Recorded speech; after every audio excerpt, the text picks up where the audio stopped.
The rabbit hole and how deep and how far we want to go is really how much do you want to discover about your true nature?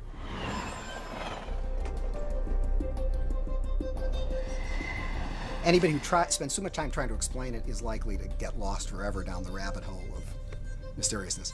What becomes real? Is it our body? Is it our cumulative genetics? Is it how we look? Is it how we walk? Is it how much we weigh or don't weigh? What we're going to do with that knowledge and how we're going to speculate and examine possibilities and potentials to ask the big questions. What if? What would it be like? How would it be? The moment we ask those questions, it forces the brain to begin to fire in new sequences and new patterns. It breaks the routine. I was basically trying to find the answers to what I've often called those four great questions that everybody faces, whether they realize it or not, even the agnostics and the atheists, as well as the believers and the pious. And that is, who are we? Where do we come from? What should we do? And where are we going? And if you don't answer those four great questions, obviously your life is pretty meaningless. And many people just stuff those questions down, and they want the answers made for them, or they want somebody like Jesus or Krishna or Buddha or somebody else to do it for them. It can't be done.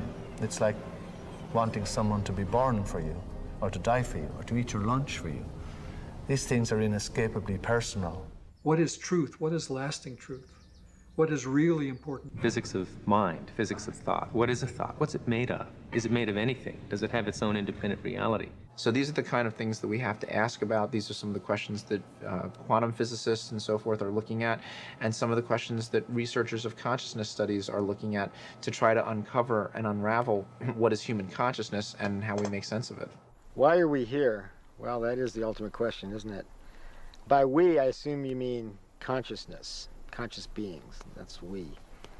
So why is consciousness here? Do we really think we've used the mass of our brain power? We think we've really reached the depth of our intelligence? That would be an insult to us. We're really great beings. Where do we end? You know, where do we end and the rest of the world begin? You know, how come we feel separate when we aren't separate? And of course, one of the big questions is, if everything is mutable and reality isn't set, well, how come it feels solid? The question really is, what is God doing to make a universe? Oh, God.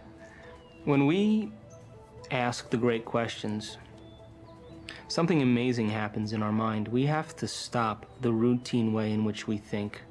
We have to stop allowing the environment to turn on the circuits in our brain that cause us to think the repetitive patterns that we are so in the habit of thinking on a daily basis.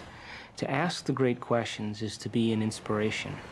It's to stop the moving locomotive of our life